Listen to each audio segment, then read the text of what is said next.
As I mentioned earlier, typically kids are not diagnosed with personality disorders, as the brain does not finish maturing until age 25 or later. I've seen some neuroimaging studies that would suggest that the brain doesn't finish fully mature until the 30s. A number of, some might say later, a number of significantly impaired teens have been diagnosed with personality traits, although kids are increasingly being diagnosed with personality disorders, and I don't agree with that trend. For example, you may see borderline personality traits if a teen frequently feels empty, is chronically suicidal, and engages in cutting or some other form of self-mutilation. It's also helpful to pay attention that if someone lists, that someone has, narcissistic or borderline traits, you can consult with the therapist or the psychiatrist to figure out how interacting with them you might have fewer missteps. You may see these diagnoses in a report. I think they're pretty self-explanatory descriptions of problems that are impacting an individual significantly. So I get a lot of questions frequently. These are kind of like commonly asked questions, like what if a therapist and doctor have different diagnoses? Sometimes happens that two or more professionals involved in the treatment of a child have different diagnoses listed for that person, and it can be really annoying, I know. Sometimes the discrepancy is due to genuine differences of opinion, professional opinion, about the diagnosis. Most often, it's due to one of the clinicians updating a diagnosis and not notifying the other person. So if you find different diagnoses in reports by a doctor or therapist, let the professionals know that they need to get together and reconcile the situation. Treatment, in terms of why can treatment vary despite the same diagnosis? Now, treatment can vary for several reasons. The two most common reasons are there may be multiple evidence-based treatments for a given diagnosis. The next is that the treatment may be focusing on different target symptoms or different goals. What if there's a random symptom that does not seem to fit the given diagnoses, or what if you think something important is being missed regarding a person's diagnosis? Now, as we mentioned before, not all symptoms represent mental illness. Having said that, it's necessary that you be inquisitive and informed as you work with kids. If you keep hearing about a symptom or symptoms that don't seem to fit with what's going on or what's the child's receiving treatment for, bring it up to the treatment team. I mean, if you think something important is being missed, please bring it up. Your observations may be critical in picking up problems and infrequent symptoms. It could be anything from psychiatric condition to a medical or neurological illness. Some kids will experience staring spells. Well, staring spells could mean some kids just like to daydream and zone out, or maybe they're having absence seizures. Can I ask about that process for a minute? I've been interested. I have a kid I've worked with about 4 years now. I've been in his life longer than anybody else who knows him at this point. He's been in a whole number of institutions. And when I've tried to talk with therapists, I get nowhere. The message coming back is, we'll figure it out. And as a result, this kid has gone through all kinds of medications, increase it, decrease it, try this, try that, goes to the next institution over and over again. I couldn't give a diagnosis, but I could give some history, and I've never been asked. Even when I've met or called and talked to a new therapist and said, I've known so-and-so this long, if I can, and it's real kind of discounted. What's that process that's going on there? Like, if you get a kid in an institution, how long should those folks know that child before they start putting labels on it? How does that work? I don't understand that. Well, there's several issues going on, but what I hear from you is that you know this child over 4 years. You have a relationship with them, and you know their history better than the new guys.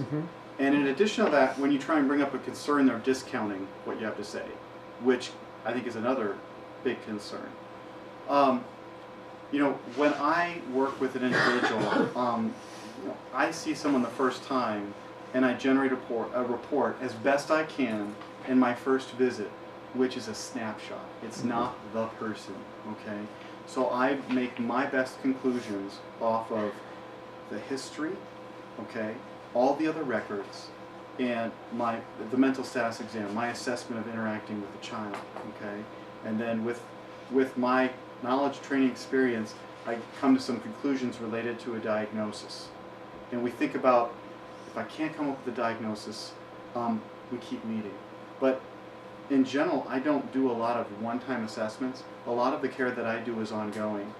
And what I have found is I understand a person's illness, what helps them, what doesn't, over time. So every time I'm meeting with an individual, I'm reassessing how they're doing. So in terms of that, what I would say is, I don't think that I think there are cases in which clearly at an initial visit you wouldn't start treatment right then, okay? There are other cases in which you would start treatment right away, and it's based on a number of factors, including how confident you are in the person's diagnosis, how impaired they are, okay, how dangerous a situation might be, you know, where you're seeing them. Are you seeing them in the hospital versus outpatient? I think there are a number of factors, okay? In terms of being discounted when you're bringing up your concerns, that's the trickier piece, because I know that there's a number of psychiatrists, shrinks out there who are, you know, they think that they're God's gift to humanity, or therapists who feel that way. And I think there may be some degree of developing whatever you can related to a relationship with them. So it may be that if there is no family to be doing family therapy, and you have a long-term relationship with that child, maybe joining for a visit. That might be a possibility. I mean, in terms of how I do when I'm meeting with kids for a psychiatric visit, I welcome all comers. Anyone who's on the treatment team. I don't, you know, if a kid shows up with their friend, I don't think so. But if there's an adult who has something to share, has a question, has a concern, they're welcome to join. And I know that the docs and therapists are different in that way. And I would be really cautious about saying, well, just fire them all and pick the one you like. Because what I could tell you is these kids develop relationships with their doctors and with their therapists. And I think it's true for therapy, and I think it's true for psychiatry, that it's through relationships that people change and can get better. And so I don't have the snappy answer for you on that. I think sometimes putting your concerns in writing and then following up with that later can be helpful. That might be one example. It's a tough one. You're bringing up a dilemma, really, where there isn't a perfect answer. It's a great point. I just have a question also, because I had a foster mom call me just this week, Wednesday, and was just furious because a prescription was made by the doctor, and the child protection worker went to his school and talked to him and decreased or wanted the medicine changed that was just changed last week over lithium, and saying something about cancer. So where do you go from there? I kid you not. You know this is my patient, but go ahead. I do know this is and she told me that when she called, but she was really upset, and you just don't know where to go from there, because she said she felt she should have been in that conversation, or somebody should have been in that conversation, right, and to monitor what the conversation was. So, where do I go? I went to the child protection worker and said, what happened and why wasn't it? And it's her decision, and that's all there is to it. So yeah. I don't see how sometimes you are limited what you could do. So I mean, my options as a doctor in that situation would be, well, I can continue to allow someone to muck with a therapeutic relationship, or I could end care and transfer to another psychiatrist. I mean, we're all limited, I think, in what we can do. And we all have different pressure points, and we can all affect change a little bit differently. I think it's very reasonable, though. Like in this kid's case, we're holding a meeting on Monday, so the hope is that all the people involved will show. Okay. So one of the things you can do is when people are totally not on the same page, and it's like people are working at cross purposes and if one person's feeling undermined and a completely different person also feels undermined, and call a meeting and get it out there, and hopefully by the end of the meeting you may not have agreement, but you may be able to reach consensus, right? I mean, you're just going to have to decide what you're going to agree to disagree on and try and figure out where you have some common purpose so you can work together. So I think calling a meeting is huge. Well, yeah, this whole week just got complicated because then they removed him from where he was at and he's going to a different place. So I just feel like there's so much, and when she called me, I'm like, I really don't know who we go to with child, you know. But that's a great idea, is just to call a meeting, I guess. I didn't think. Let me ask you one more follow-up question. Is there a protocol for failure in this chain of events? Like, when I watch what my kid has done and has happened to him, what happens is they say, well, we're not the right program for him anymore. And they pass him on. Is there any obligation for that staff to call the staff of the next program and say, here's what we tried, it didn't work? Anything like that? Because this kid has learned that once they start getting close, he can blow up and get changed to a different program. Right. And when I've confronted him on that, he just grins. Right. Okay, and I've shared that, and it's happening right now in the current program. They just keep doing that. Right. I think different organizations, whether it be a hospital or an agency, they all have different ways that they manage their own professional failures, you know, to help address a need.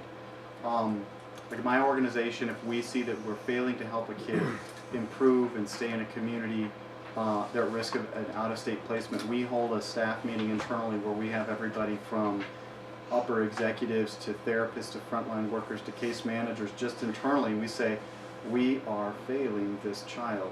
What is going on? What do we need to do differently? Other organizations might, you know, if a kid's going to a new placement, they may have a protocol in which they call individual. There's not a standard protocol out there. The standard protocol generally is a discharge summary that includes the progress that a child made in that program that says this worked, this didn't, you know, that this therapeutic intervention clearly did not work. You know, token system did not work for Joey. Or if related to a medicine, you know, this medicine really caused substantial worsening for this child. This medicine was highly effective at targeting these specific symptoms. And how does the discharge summary get to the next spot? Generally, discharge summaries, again, protocol varies. Generally, they're completed within 1 to 2 weeks of a discharge. They're generally not done immediately. And yeah, but how does it go to the next institution? Generally mailed or faxed. Automatically, or do they have to ask for it, or what? Generally automatically, but not all the time. Depends on who you're working with. So there's varying levels of how thorough an individual is. There's varying levels of how thorough an agency is, right? There's vast differences on how thorough their medical records department is. So, if it's all right with people, I'm going to keep moving along because the next thing that we're moving on to is psychiatric medications. So we start out by talking about different categories and different specific mental illness diagnoses, but really there are no happy pills. Medications can help, but are limited. There certainly are no pills that can force a person to cope with stress. And just as a medication can be helpful, it can also have zero benefit, or it can cause worsening. So there's been several recent studies that have come out related to psychiatric medications in kids who are in the foster system. Diane Sawyer did several specials on this recently. From the GAO, there's a report that showed that in some states there are high rates, more than a fourth of kids in foster care who are on one or more psychiatric medications. In the Journal of Pediatrics, there was a study showing over 1/4 of children, and this is my underlining, who also receive disability benefits who are on antipsychotic medication. Now that's a staggering statistic. I don't know what the kids' diagnoses are, okay? If they have a we wouldn't expect there to be a high prevalence of psychosis, for example, but if these kids had, say, bipolar disorder type 1, it would be very reasonable for them to be on an antipsychotic medication.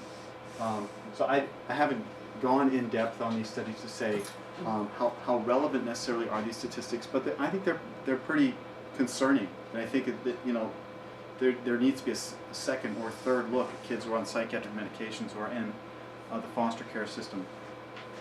There's some jargon I want you guys to know about related to psychiatric prescribing, especially psychiatric prescriptions in kids. Many, if not most of them, are considered off-label treatments. Mm-hmm. Why? Lots of reasons, and we'll get at some of them. One reason is that drug companies are not forced to do studies for childhood manifestations of adult illness. So drug companies aren't forced to study antidepressants in kids when they approve a new antidepressant for adults.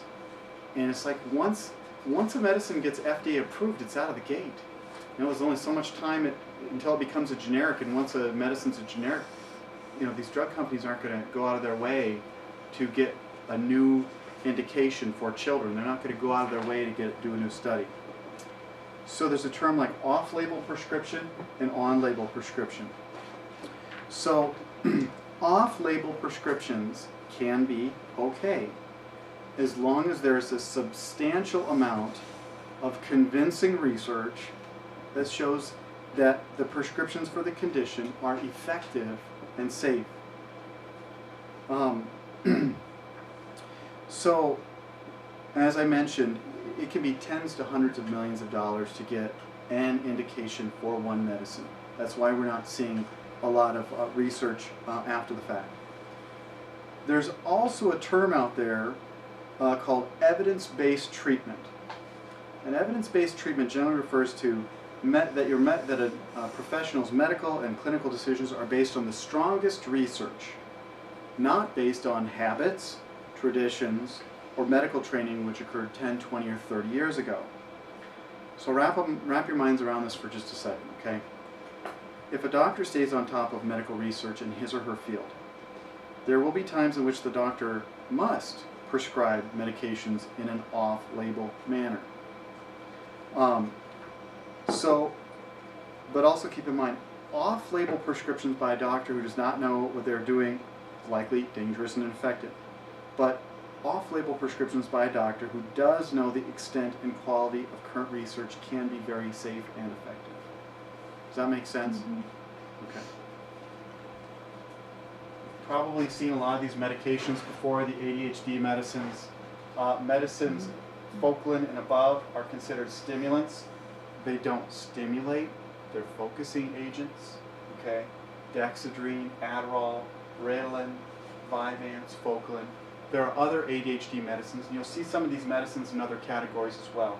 Strattera can help ADHD and anxiety. Wellbutrin can help ADHD and depression. Wellbutrin is an antidepressant. Tofranil we don't see so often. That's imipramine. Generally, you don't use tricyclic antidepressants in kids because it can lead to heart arrhythmias or it can be fatal in overdose. There's a couple of blood pressure medications, and this is an interesting thing. Intuniv was approved. Intuniv is a long-acting form of Tenex. These are blood pressure medicines. We've known for, I think, well over a decade. I've been prescribing Tenex for well over a decade for ADHD. There's lots of research to support it. But when I was prescribing it, it was considered off-label prescription because it was only for adults with high blood pressure. But we had lots of information that was safe and effective for ADHD. So one drug company said, well, let's come out with a long-acting capsule. We'll call it Intuniv. We'll charge 30 times as much, per month for it. But they got a Food and Drug Administration approval for this for ADHD treatment in kids.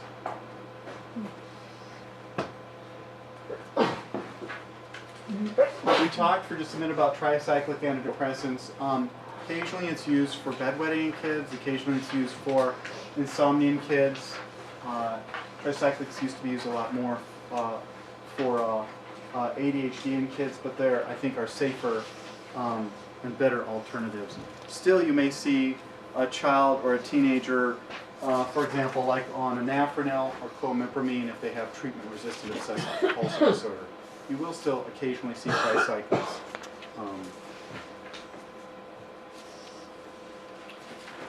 I would hope that most of these medications would be familiar to you. Celexa, Prozac, Luvox, Paxil, Zoloft, and Lexapro.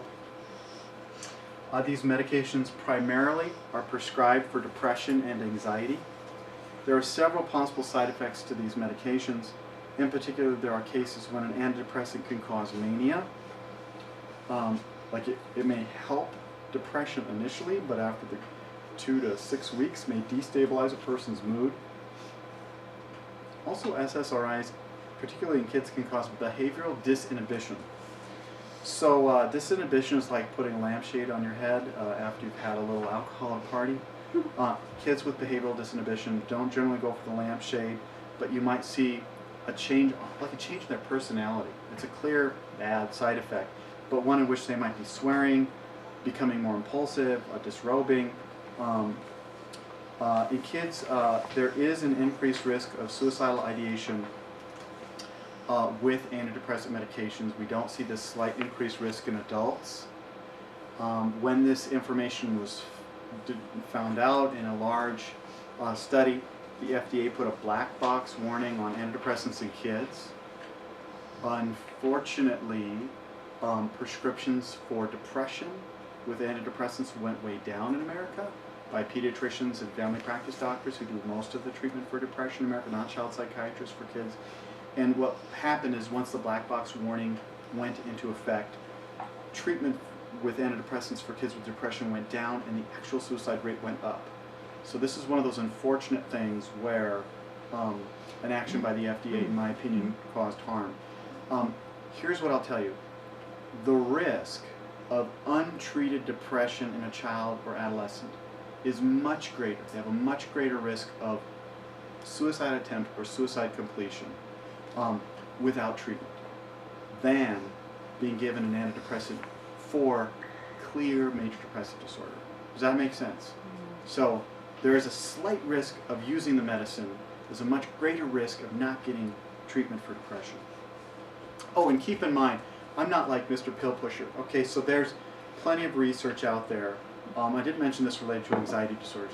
Anxiety disorders, okay, our most recent comprehensive studies say that therapy always beats meds.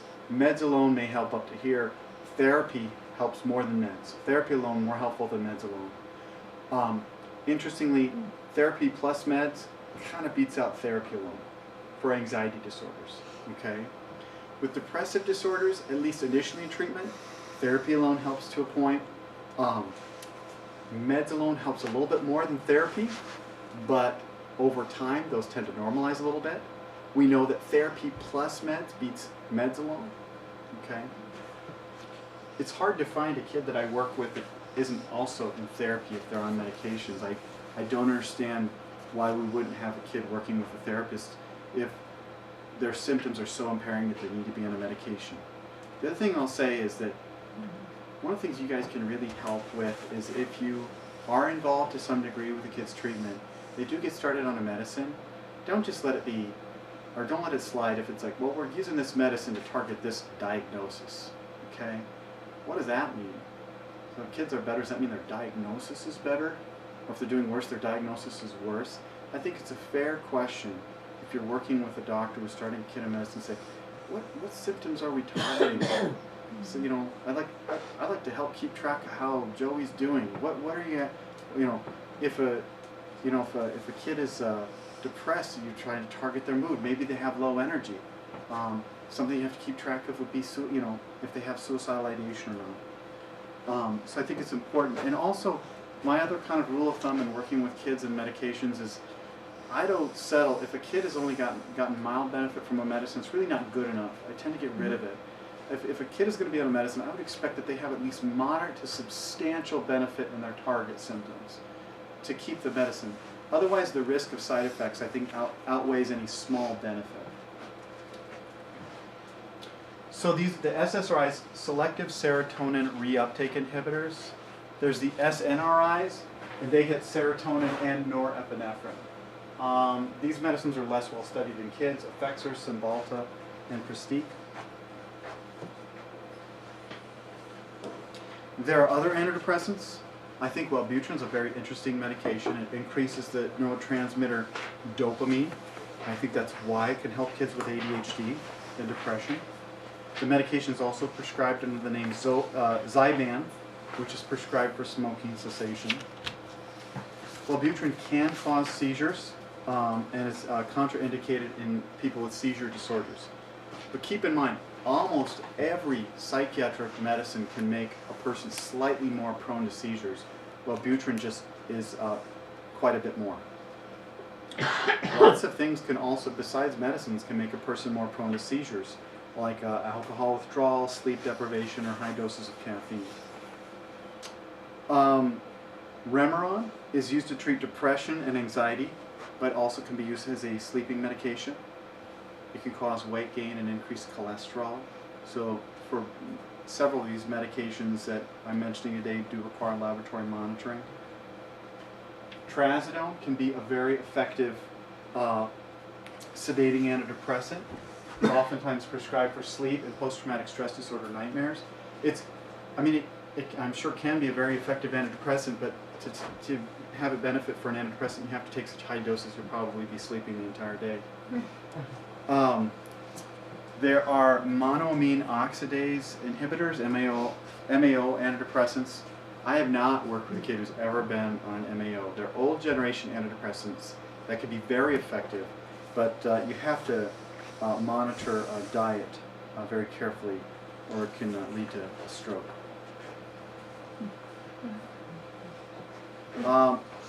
Getting on to mood stabilizing medications that might be helpful for bipolar disorder. Lithium is the most thoroughly researched psychiatric medication, and possibly the most researched medication of all time. There are over 10,000 research studies on lithium. Lithium is used primarily for bipolar disorder, but also can be used to target impulsive aggression, regardless of diagnosis. It also can reduce a person's risk of suicide.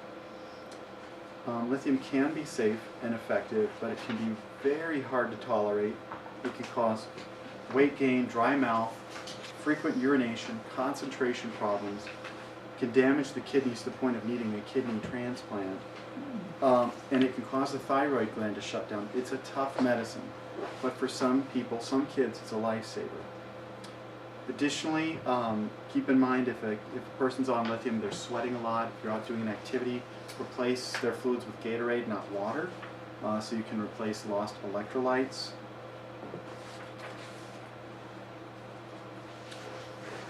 So in addition to treating seizures, anticonvulsant medicines are used for many conditions, including pain, migraines, bipolar disorder, and impulsive aggression. These medicines can really help mood and aggression, and at times make things far worse. In terms of side effects, Depakote and Tegretol can cause weight gain, liver damage, damage to blood cells, and concentration problems. Depakote can cause reproductive problems in women, so I think Depakote should be used very sparingly in women of reproductive age. You can develop language impairment and impairment in cognitive processing with Depakote and Tegretol. You also can see weight gain and tremor with Depakote and Tegretol. There are other medications out there that might be better regarding side effects but can still cause problems. Topamax sometimes is prescribed. Some people even lose weight on Topamax. The problem with Topamax is that it can cause serious IQ point loss, like forgetting your phone number, even if you're of normal intelligence. Antipsychotic medications, these are the older typical antipsychotic medications: Thorazine, Prolixin, Aldol, L'Occitane, Navane, Stelazine. You might have a child that you work with on Haldol, but hopefully not on one of the others. These medicines can be very effective, but they have more side effects than the newer antipsychotics. It's also believed that these medicines have more risk of extrapyramidal side effects. It's a fancy word for saying a person could be restless, just feel very restless in their skin, always needing to move to feel comfortable.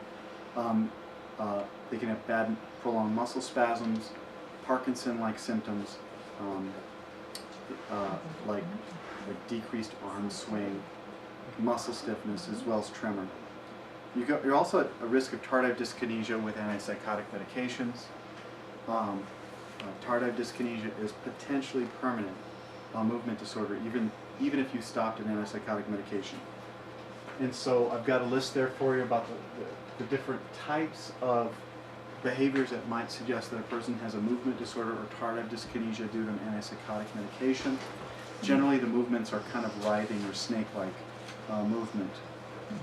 Why it matters is that if a kid has a movement disorder that they can't control and they're on a medicine like an antipsychotic medication, an older or newer medicine, they should see their doctor right away. The earlier you can correct the problem, the more likely you are to be able to reverse the problem. There's newer antipsychotic medications. They're considered atypical because they're less likely to cause side effects, and also they work through more neurotransmitter systems than just dopamine. Still, kids can develop tardive dyskinesia and extrapyramidal side effects with the newer meds. In fact, probably the most severe case I've seen of tardive dyskinesia was with Seroquel. And Seroquel is the least likely out of all the antipsychotic medications to cause these Parkinson-like symptoms or tardive dyskinesia. My wife's a general psychiatrist, and she was amazed when you could do standardized scoring for how severe the movement disorders were. She said she'd never heard a score that high, and he'd been on Seroquel for 3 weeks. Very rare reaction, but it can still happen. You've seen some of these medicines before: Catapress, Tenex. These medicines are they can be used to treat ADHD. They can also be helpful for reactive anger, aggression, impulsivity. Clonidine you might see for some kids as a sleep aid. Okay. Inderal or propranolol could be used to help with panic attacks. So people who do, I haven't taken any propranolol, but you could take some prior to public speaking so your heart rate don't get too nervous and start sweating. Professional musicians will take propranolol or other versions of this type of blood pressure medication to kind of help them through a performance. Interestingly, long-acting propranolol or Inderal can be helpful for impulsive aggression, regardless of diagnosis. There are very few medicines that can actually help impulsive aggression, where there's no real trigger, no real warning, someone's just nails somebody. Okay. Minipress is actually for a large prostate, but they found that this is not approved in kids for post-traumatic stress disorder, but in adults, Prazosin or Minipress can be very helpful for post-traumatic stress disorder symptoms, and in particular PTSD nightmares. Okay. You may work with a kid who's on Prazosin. They're more likely to be a teenager. They're more likely to have tried several medicines to help with their PTSD or nightmares, and nothing's worked. Okay? This would be considered an off-label treatment. There's limited evidence for it, though, too. So there haven't been a number of studies both proving its efficacy and proving its safety in kids. So it would be a prescription that one would make with caution. Hopefully you're not seeing many kids on the benzodiazepines, Valium, Xanax, Ativan, Klonopin, Restoril. Benzodiazepines are the typical chill pill. In my opinion, they should be used very sparingly or rarely in children. Now, these medicines can be very effective. I'm still not a big fan of them for either kids or adults. They can increase the risk of a fall. They can make a person unsteady on their feet. They can also cause disinhibition, like, remember the lampshade on the head? And why that may be is benzos work through the same neurotransmitter GABA. That's the same neurotransmitter system as alcohol is. So if you've got a kid who's having a rage episode and they're given a benzo, their rage episode may turn into a drunken rage episode, which is generally far worse.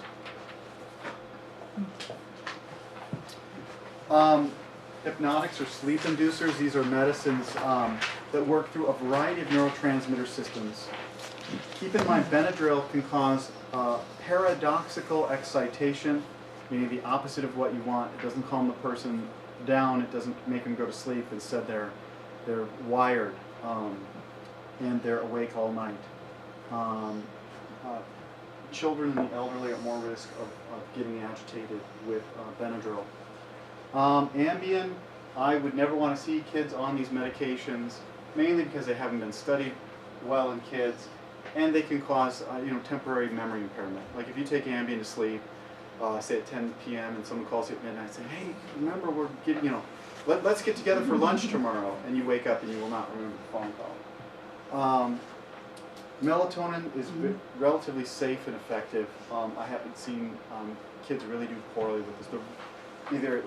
When it doesn't work, it either doesn't work. In some cases, kids can be highly sedated on very low doses, but kids tend to tolerate melatonin very well. It's an over-the-counter medicine. Also, I'm almost done, guys. I also wanted to show you, though, a website that's free. It's called Hippocrates. It's Hippocrates online. You can sign up for it.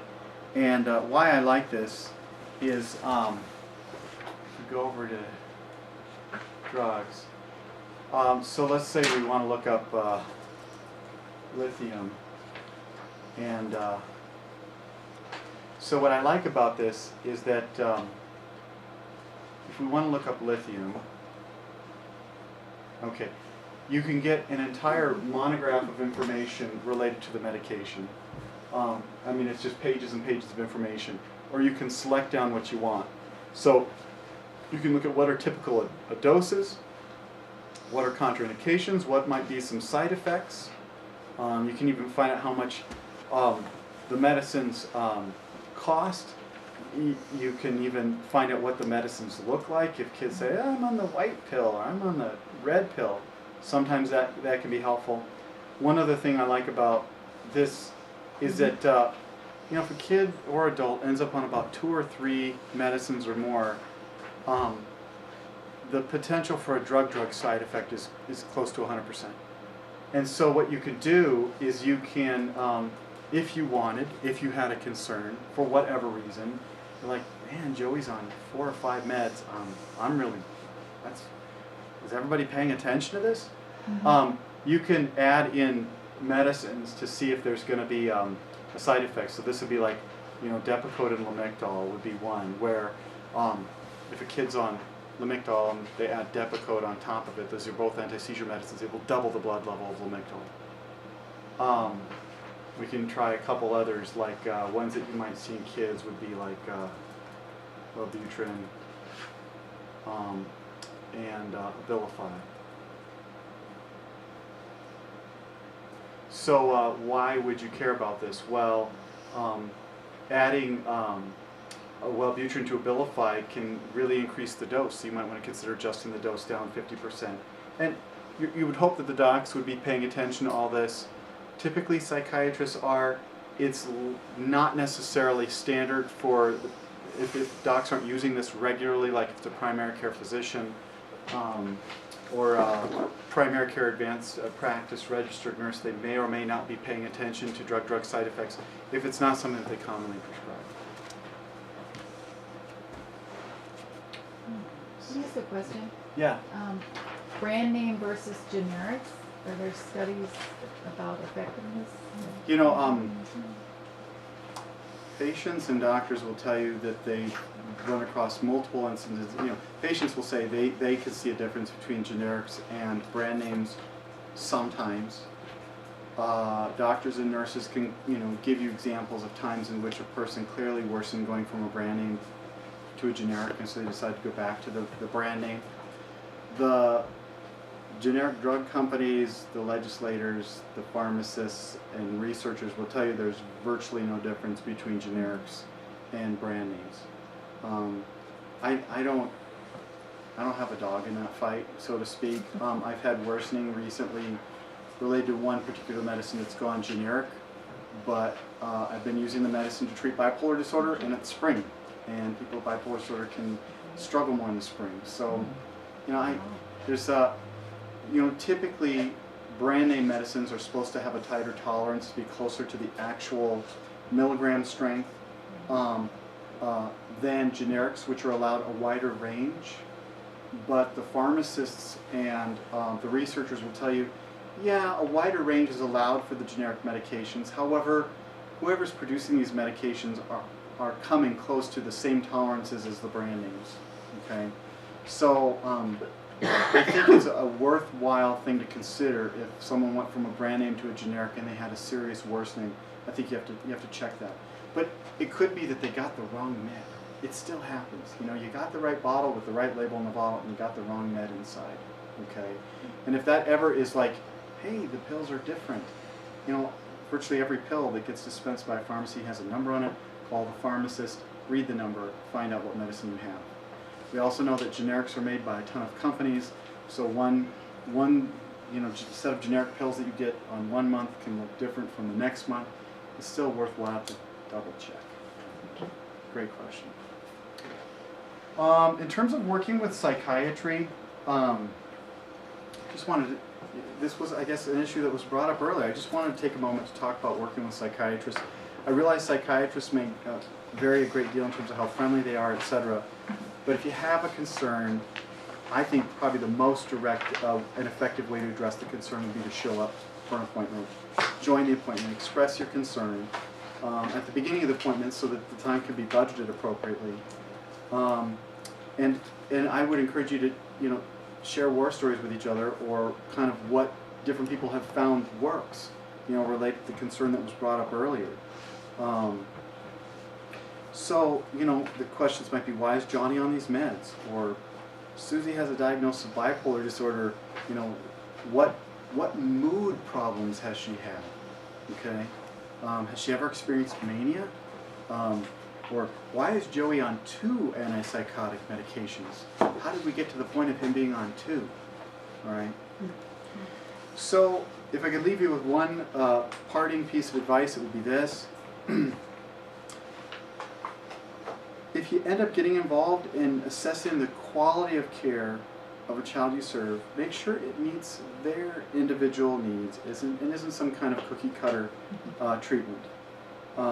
As we know, a group of people could all have the same psychiatric diagnosis, but the way that illness affects the person and how they experience the illness can be quite different for each individual. And people's needs truly are different. For that matter, people's strengths are different. And I think as we get to know the people that we serve and find their truly unique strengths, we can leverage those strengths to help them be successful. And if that is how we do things and that's our attitude, we'll be showing them respect and preserving their dignity at the most vulnerable point in their lives. So I really appreciate you guys' attention to this training. I know I've just scratched the surface, and I'd be glad to return at some point to discuss something more in depth. Thank you. Thank you very much. So I know I went a little bit over, but I'm happy to stay and answer any questions anybody might have. I have one. In one of my cases, I have a little boy who is having problems eliminating. He poops in his pants a lot. Okay. He had to be removed from school. What age is he? 5. Okay. He had to be removed from kindergarten. Because of that. Now, did they just kick him out of kindergarten? Well, he was having behavior problems as well. Okay. All right. So, how do you know it's behavior, or is there a disorder? Well, like I was saying, did he have control of his bowel at any point prior to that? I would imagine, since he's 5. So that's something where I would definitely I would involve his pediatrician or his pediatric or family practice APRN, but involve that person to say, can we rule out that make sure he doesn't have constipation with overflow incontinence? I mean, that would be something to be very reasonable to start with. Okay. And sometimes what they'll do is they'll just get an X-ray of the abdomen and see if they're full of stool. And in which case, sometimes it can take months and months, even once the kids are cleared out, for lack of a better term. Once the kids are kind of cleared out and everything's, they're able to move their bowels appropriately, sometimes it could take months and months just for their colon to kind of if they're getting all constipated and stretched out, it could take a while for kids to return to normal. So, if you've ruled out, if let's say they have constipation with overflow incontinence, you want to get them medical treatment, right? And you might put them on a bowel schedule, right? An elimination schedule. If they're not, if it's more like a behavior, like, well, he poops his pants when he's mad, you have some other kind of therapeutic interventions that you're thinking about in terms of appropriate expression of anger. Okay? Sometimes kids who poop their pants intentionally because they're mad and they like to see your reaction, you know, when you smell it, they can still benefit from being on a schedule. Kind of have less ammo, so to speak, if you can get them on a schedule to sit on the toilet and go. So, Yeah, thank you. yeah. Any other questions? I was interested earlier when you were talking about adjustment disorders and the adjustment period. You'd expect a kid to adjust after a certain number of months, but some of the kids we would see have been asked to adjust over and over and over through moves or mom or dad frequently changing partners and they're having to get used to new people in a house. At what point is it no longer an adjustment disorder but just a kid having been asked to adjust too much? I mean, it varies from case to case, but... So, if I can rephrase kind of your point, it's that, yeah, it's fine if one kid has some major event and they struggle adjusting to that, and that might be an adjustment disorder. However, some of the kids that we work with have just been experiencing chaos Yeah, and unpredictability, yeah. and whether it be their own safety, whether it's shelter, whether it's a parental figure in the home, or did I miss something, food, right, or when they're going to get beaten next. Yeah. It would be really, I mean, generally for an adjustment disorder, you have to kind of identify the triggering event. And if you've got multiple triggering events, I do think it's understandable that a kid would have trouble adjusting to all of the chaos. And at that point, you'd be really looking at, do they meet criteria for something else? I think it would be hard to just say they're having an adjustment disorder when there's 1,000 things that they've needed to adjust to. I think it'd be difficult to make that diagnosis. Mm-hmm. Might be splitting hairs at that point, though. Because for some kids, it's hard to like nail down a diagnosis. So this might be a kid who had, if he's having impairment from it, they might have anxiety disorder, not always specified. But, you know, not necessarily a specific diagnosis. Good question. I think this is excellent for us to have as advocates for these kids, because I know in training we really didn't talk about this, and sometimes you get those kids that are on 4 different things, and it's nice to have this website to look, because they are getting shuffled around so much that often I don't think anybody knows what's going on with them. Sometimes there are so many people involved in a kid's treatment, it's like, it's almost like, well, who's paying attention to the big picture? And that's supposed to And I be think that's where you guys can come into play. It's just like, you know, I really believe that care is improved when there's a team-based approach. And sometimes there's like one person, like a professional person who's like the case manager who helps to coordinate all that and draw all that together. But, you know, the training and abilities and temperament of the case managers vary from person to person and agency to agency. You know, there's no perfect person or perfect place. And I think that when we have a team and everyone's sitting at the table and everybody's respected and they have a voice, I think you may be the person who says, okay, still on 4 meds, let's talk, can we talk about that for a minute? You know, or I did a little search on my own and all that extra free time I have, and right.